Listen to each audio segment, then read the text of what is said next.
Kalau kita akhir-akhir ini sering dengar kata stunting, katanya kalau stunting itu bisa dicegah dari kita remaja saat ini loh. Hah, masa sih? Emang ada hubungan sama kita? Bukannya stunting itu masalah balita doang? Nah itu yang salah arti. Aku juga dengarnya baru-baru ini.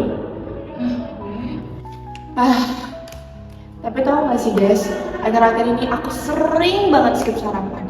Niatnya sih buat bikin kurus, malah bikin lemas. Sama, aku juga sering lupa minum tablet tambah darah dari puskesmas. Apalagi pas haid, pusing banget rasanya. Sampai-sampai nggak bisa konsentrasi belajar.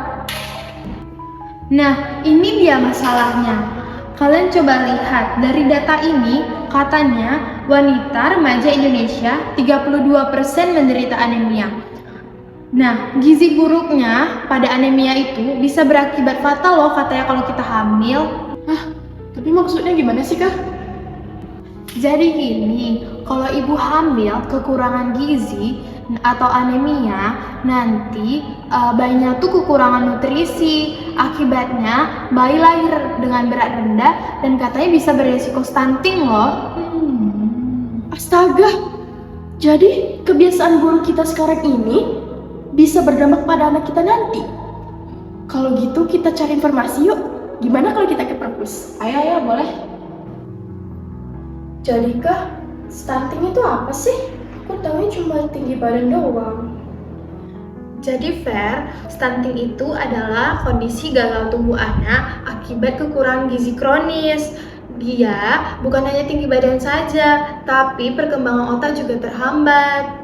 Hah? Serius? Jadi stunting juga bisa mempengaruhi kecerdasan?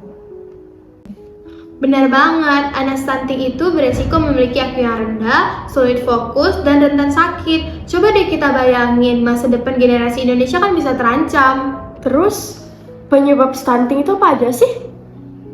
Nah, ada 3 periode kritis, di mana 1000 hari pertama kehidupan dimulai dari hamil sampai usia anak 2 tahun. Dan penyebabnya itu bisa jadi karena ibu kekurangan gizi, anemia, bahkan pernikahan dini.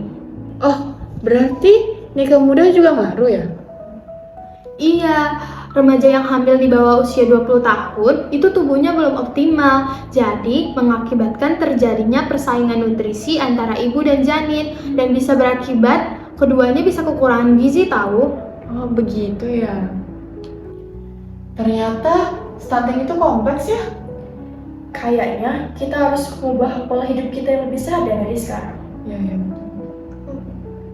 Oke, sekarang aku paham. Mulai hari ini nggak ada lagi tuh diet asal-asalan. Kita mulai dari pola makan yang sehat. Aku juga, tablet tambah darah harus rutin aku minum setiap minggu. Aku nggak mau anemia jadi batu sandunganku di masa depan. Bagus tuh, tapi ada yang lebih penting lagi. Kita harus paham tentang kesehatan reproduksi. Kita nggak boleh tabu ngomongin soal siklus haid, gizi, sampai rencana kehamilan nanti. Bener juga ya, selama ini aku malu kalau nanya soal begituan. Tapi nggak apa-apa deh. Lihat nih, sekarang aku udah mulai bawa bekal yang sehat, lengkap dan bergizi. Perfect. Jangan lupa untuk olahraga yang rutin, minum air putih 8 gelas sehari, serta tidur yang cukup ya.